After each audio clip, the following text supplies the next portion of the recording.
Good evening. Welcome to Sound Health on Lagos Television. I am Olasumbo Modupe.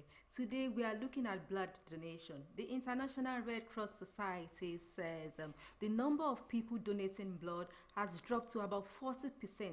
That means we are experiencing blood donation shortage all over the world. Today on the program, we are taking a look at how to increase the blood donation drive, not just in Lagos State, but in Nigeria. Stay tuned. The conversation begins after this break.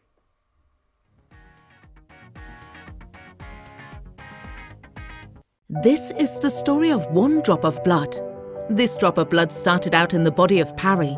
When her friend Mariam was in labour and started losing a lot of blood, Parry didn't hesitate and donated blood to save her friend's life.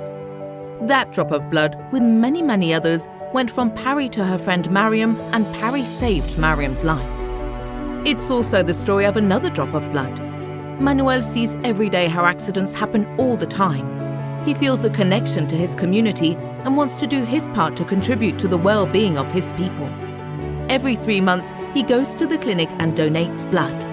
Manuel's blood drops go to hundreds of people who need them to survive. This is the story of millions of drops from millions of people that decided to make an act of solidarity by donating blood. Everywhere in the world, blood from millions of people who donate blood to their community are saving lives every day, providing a precious safeguard for patients and communities. Blood donation is an act of solidarity. Join the effort. Save lives. Sound Health on Lagos Television. Join us via Zoom this evening to demystify blood donation in Lagos State and Nigeria is Dr. Bodunrin Oshikumaya, and she is the Executive Secretary, Lagos State Blood Services. Good evening, Dr. Oshikumaya, and thanks for joining us. Good evening, and good evening to all listening to this program today. All right, Dr. Oshikumaya. Well, okay. I'm really happy to be here, and I like your startup. Right now, all over the world, there seems to be a shortage of blood. So thank you for having me and for us to talk about how to make things better. All right, let's start with that. Why do we have a shortage of blood? The number of people donating blood has just dropped to about 40%. So why do we have a blood donation shortage? So first of all, for different climes, we have different reasons. First, in Lagos and Nigeria generally, we have a poor blood donation culture. So generally, there has always been a scarcity for blood. But in Nigeria too, in January, we have this temporary shortage. So it could be for different reasons for people in different countries and different climes. In Nigeria, as well as in Lagos State, there has been a poor blood donation culture. So generally, there's always been some form of scarcity for blood. But in January, people have gone, they've traveled, they are yet to come back in from the holiday mood. So there is no quick or there's a bit of reluctance to give blood usually in January. And that's one of the reasons why Lagos State Blood Transfusion Service have made January their own blood awareness month to try to encourage more people to donate blood. So every year for a while in January, there seems to be a little bit of steep in blood donation. Okay, and Dr. Oshikumaya, I'm glad you did not attribute that to some myths and misconceptions, because generally, if you take a total of about 10 people, ask them about blood donation, when was the last time they donated blood, they will tell you, I have not even donated blood in my life, and I don't think I have plans to do that. So are there other attributes, are there other underlying reasons why people find it difficult to donate blood? So as I said before, we all have a poor blood donation culture, and the poor blood donation culture is riddled with a lot of myths. Some people believe that they don't even have enough blood. So you say, oh, do you want to donate blood? Oh, I don't have blood, and you have not even checked, you have not assessed you for it. So there is this belief that there isn't enough blood, especially because of the environment, the economic situation. But there are many other myths, like if you donate blood, some of your blessings would have gone to the person that would receive the blood. Some people believe that when you give out blood, your bone marrows will not work effectively, so you might not be able to produce those blood units. There are also some very funny ones that when you hear, you would laugh. That when you give blood, it will affect your manhood. That's for the males. And there's another one that females do not even give blood at all, and that is really a myth. Really, and females do give blood. There are other misconceptions, like if you have tattoos or if you have piercings, that you cannot give blood. There's usually a time range for such things. And another one that is really common is if you are hypertensive, you cannot give blood. Really, you can only if your doctor gives you a clean bill of health. That means your doctor must have said you have been reviewed, your blood pressure is controlled, and you can give blood. So there are many, many reasons why people do not give blood, but they are all riddles surrounding the poor blood donation culture. Okay, so let us take it to the next level now. How much of blood do I need to donate? How much of blood do I need to have in my system before I can donate blood? And are there any criteria, requirements, to adhere strictly to before donating blood? So every adult individual has about 5 liters of blood in them. 5 liters, I can describe it in layman's terms like 10 sachet of pure water. So you have at least, so you must be able to have a little bit more than this 5 liters of blood for you to donate blood. And when we want to collect blood from you, only receive about 450 mils from you, which is also relatively described as a sachet of pure water. So if you do not have enough in you, we will not collect that blood from you. But before we even do that, I would have asked you a lot of questions to know if you are fit clinically before you give blood out, because we are concerned about this health status of the donor and the health status of the recipient. So if you are fit to donate blood, we would have checked your blood pressure, we would have checked your pulse rate, your weight, we would have checked the level of the blood you have in you, ask you a series of questions. If you are female, are you pregnant? Are you breastfeeding? Are you on your menstrual cycle? Have you been exposed to any risk behavior? Are you doing some very strenuous activities? Have you had fever? We have a lot of questions we ask. If you have been able to pass that eligibility phase, it is after that we will collect a unit of blood from you. And we try to encourage people that will not collect every day. You can donate blood once every 3 to 4 months. Okay, so as a first-time donor, what should I expect? Am I going to once I donate my blood, do I need to take about some weeks off? Are there things or tips I must adhere to or follow? Yeah, there are a lot of things you must adhere to. As a first-time donor, I always encourage you to have a good rest before you come. Prepare your mind. You've never done it before. Please prepare your mind that you will come to save a life. We encourage you to eat a healthy meal at least 2 hours before you give that blood. And I always try to encourage my first-time donors that you're going to feel a needle prick.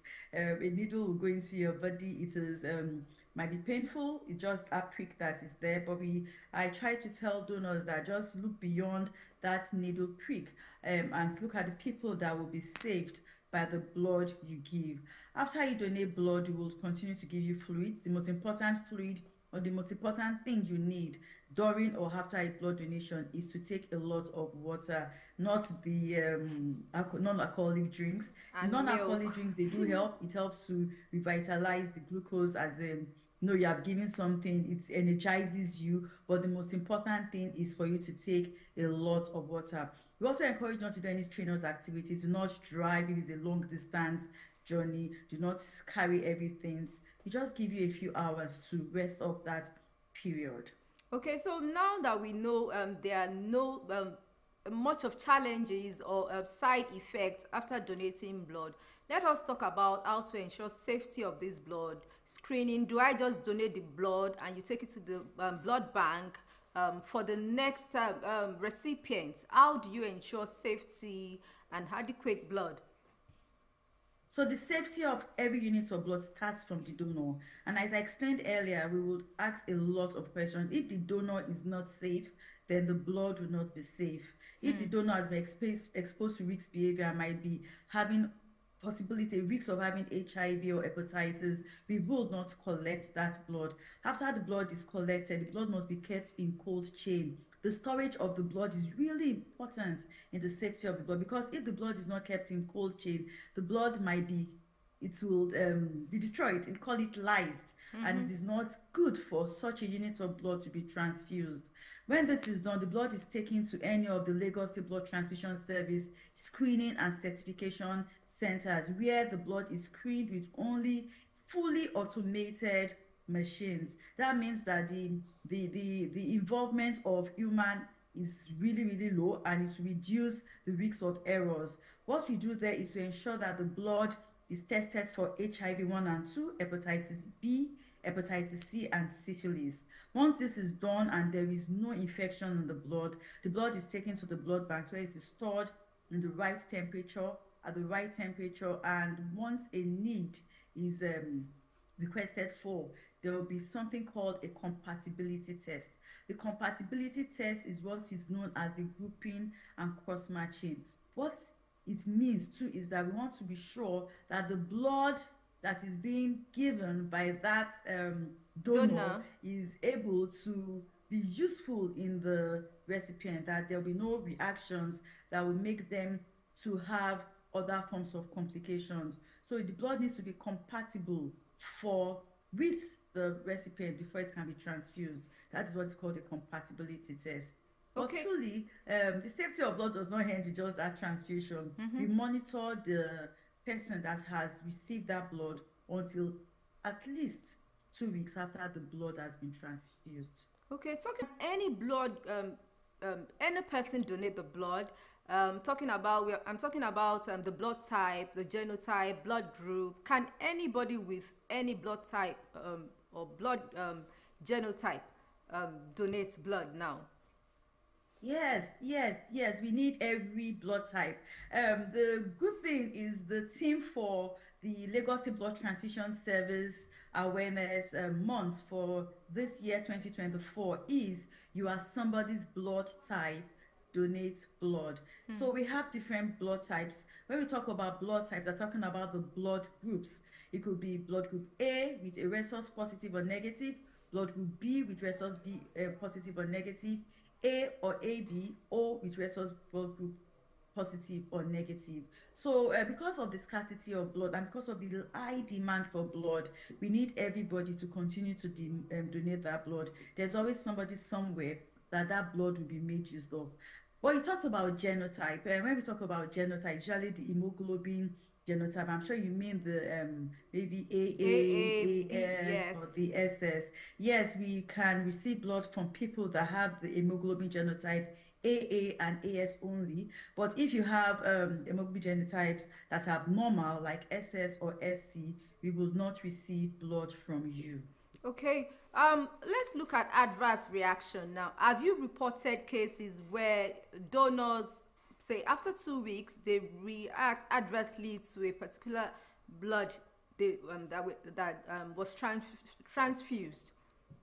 So I am proud to tell everyone that the Lagos State Blood Transfusion Service might be the only service around in Nigeria that has an active hemovigilance committee. So the hemovigilance committee is one that monitors blood usage in the facilities, and we have reporting channels so that when there is a donor reaction or a blood transfusion reaction, it is immediately reported. So far we have had donor reactions reported, and when we mean donor reactions, possible somebody donates blood and might have felt dizzy is a form of donor reaction. It has been reported, and we have tried to correct that. So once you are donating blood, there should be a lot of air around that area. So, and this has helped us to reduce those incidences in various facilities. For the blood transfusion reactions, we have had, at least in the past 12 months, that's in the year 2023, we have had no reports of blood transfusion reactions after the first 24 hours. But we do have reports of blood transfusion reactions in the first 24 hours where it has been appropriately managed. And this has helped us to strengthen policies on the safety, on the screening measures of donating blood. One of those policies that Mr. Governor have effectively supported is to do the extended red cell phenotype. So when you're having a compatibility test, that is that grouping and cross-matching that everybody knows about. We only checks for the common blood groups, that's the ABO and resource positive or negatives. But once there's a blood transfusion reaction, we have to investigate, and we are beginning to do something called the extended red cell phenotype.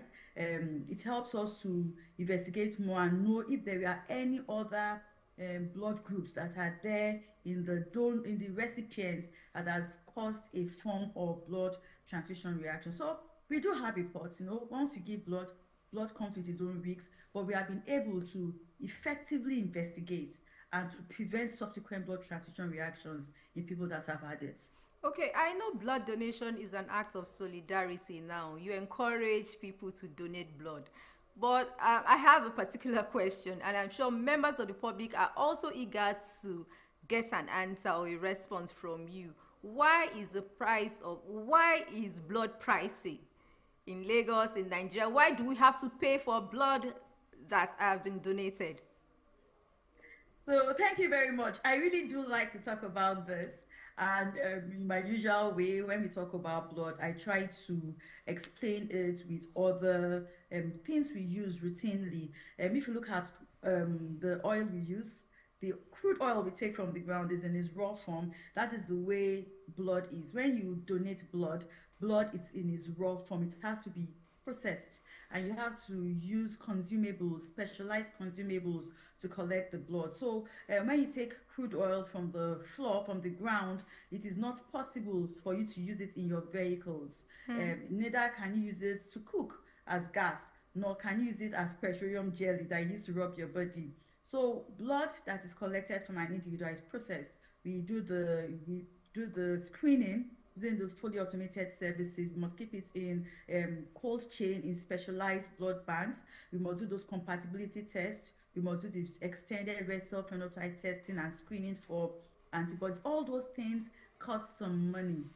And with respect to the rising inflation, the cost is beginning to increase. In the Lagos State hospitals, Mr. Governor has been able to control the pricing by paying the extra to the public-private partnerships, as well as the public hospitals that screen this blood.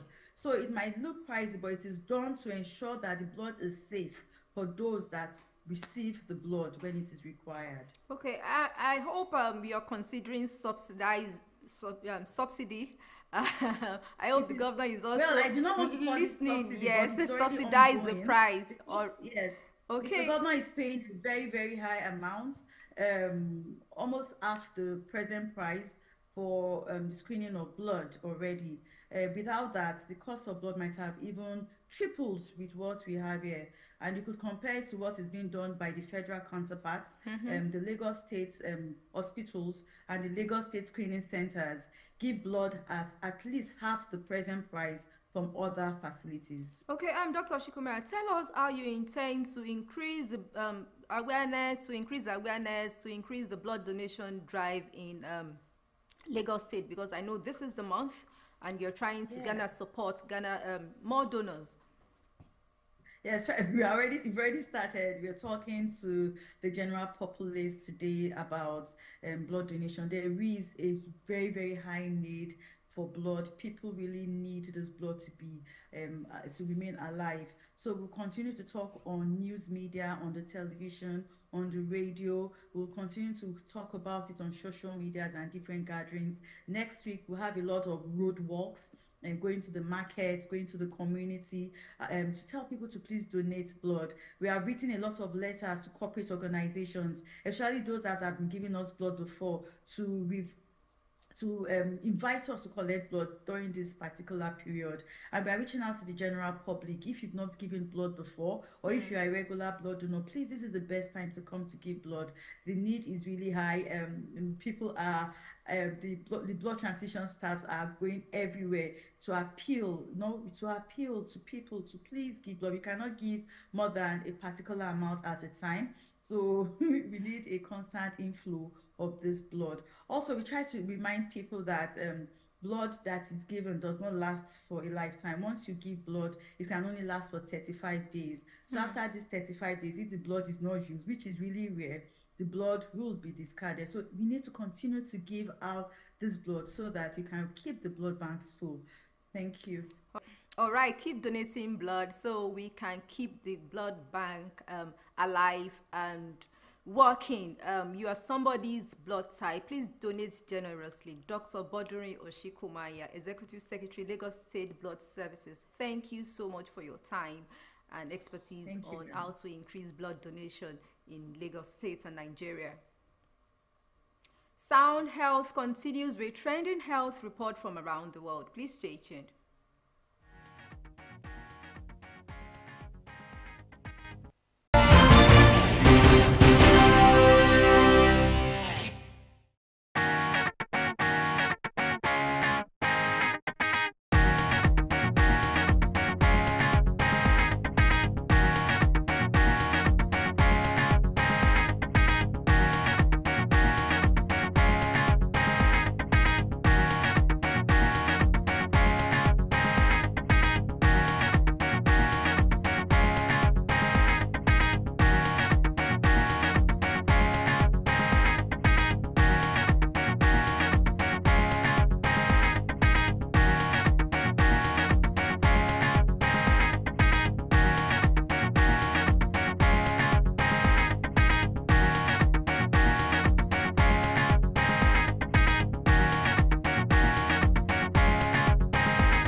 Has been Sound Health on Lagos Television, and we have been talking how to increase blood donation drive in Lagos State and Nigeria. We all know blood is needed. Blood is life. We all know blood is life. It is a voluntary act we must imbibe. Donate blood today. You might be saving your sister, your brother, anyone close to you, or your colleague.